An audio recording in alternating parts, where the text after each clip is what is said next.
Nagbabalik po ang Panahon TV. Time check muna tayo. Philippine Standard Time po natin ay 5:25 ng umaga. Ngayon po, balikan lang po natin kung ano nga bang inaasahan nating magiging lagay ng ating panahon sa araw na ito ng Huwebes.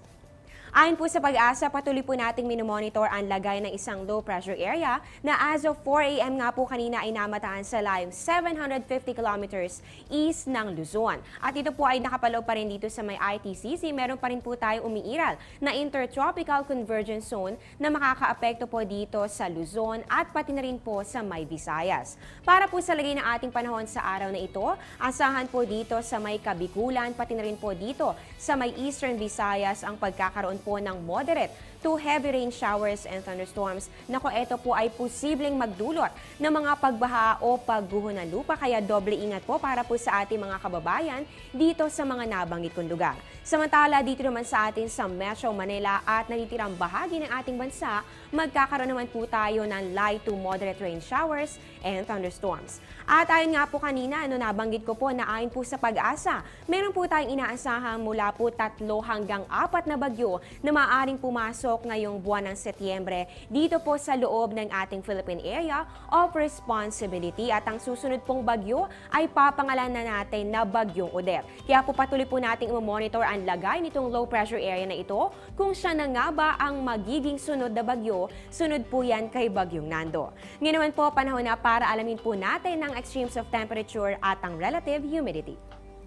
Para po sa minimum temperature na itala po ang 24.5 degrees Celsius at yan po ay alas 6 ng umaga. Ang maximum naman po natin ay 32.4 degrees Celsius. Yun naman po ay 2:30 ng hapon. Para naman po sa ating relative humidity, ang minimum po natin ay 63% at ang maximum naman po natin ay 99%. Yan naman po ay alas 5 ng umaga. Samantala, para naman po sa ating farm weather forecast, para sa Metro Manila, Central Luzon, Mimaropa, Calabarzon, Bicol Region, Visayas at Caraga, upland farms po ay meron pong 16 to 25 degrees Celsius at ang lowland farms naman po ay may 21 to 33 degrees Celsius. Para pa rin po sa mga nabanggit kong lugar, ang humidity po ay aabot ng 59 to 98% at ang leaf wetness naman po natin ay mula po 4 hanggang sa 8 oras. Para naman sa natitirang bahagi ng bansa, upland farms po ay 23 to 34 degrees Celsius, lowland farms naman po ay 23 to 30 degrees Celsius. Para naman po sa relative humidity, yan po ay 50 to 95% at ang leaf wetness naman po ay maaaring umabot ng 4 na oras. Mga kababayan, kanina po nalaman po natin kung paano po nagkakaroon ng kidlat. Ngayon naman po alamin po natin ang mga tips para po makaiwas at nang hindi po tayo matamaan ng kidlat. Ito po ang laging handa.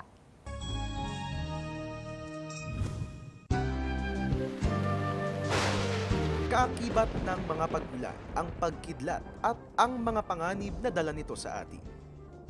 Para makaiwas sa disgrasya na hatid ng kidlat, lumayo sa mga konduktor ng kuryente katulad ng tubig, metal structures at electric at telephone lines. Ayon sa Pag-asa, mainam pagmasdan ang langit para alamin kung magkakaroon ng kidlat. Kapag namataan ang tinatawag na cumulonimbus clouds, pinapayong huwag nang lumabas ng bahay dahil ang mga ulap na ito dala-dala ang malakas na hangin, ulan, pagkidlat at pagkulog. Umiwas sa mga matataas na bagay katulad ng mga puno dahil ang mga ito ang unang tinatamaan ng kidlat. Kapag nasa isang malawak na lugar, mag-squat. Ipatong ang mga kamay sa tuhod at sa pagitan ng mga ito, ipitin ang ulo para matakpan ang mga tenga.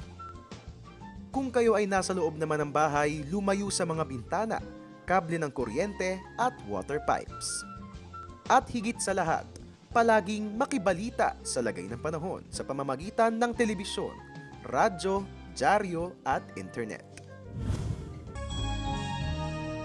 Bago po kami magpaalam, babati lang po ako. Happy viewing po kay Father J. Lina ng Baraswaing Church. Yan po ay dyan sa Bulacan. Happy Thursday po sa inyo. At mga kababayan, tandaan nyo po na pwede kaming i-like sa Facebook panahon.tv or follow us on Twitter at panahon.tv. At syempre, welcome din kayo sa aming website sa www.panahon.tv. Abangan nyo po kami mamaya sa Balitaan Good Morning Boss at sa Oras-Oras sa Panahon TV Express dito lamang sa Telebisyon ng Bayan. Live mula sa Pag-asa Weather and Flood Forecasting Center, ito ang Panahon TV kung saan walang pinipiling panahon ang pagbibigay impormasyon. Ako po ang inyong weather lover, Amor La Rosa, na nagsasabing ang taong handa at mahinahon kayang lagpasan ang hamon ng panahon. Magandang umaga po sa inyong lahat. Ang programang ito ay hatid sa inyo ng Air 21. Sagot ko, padala mo.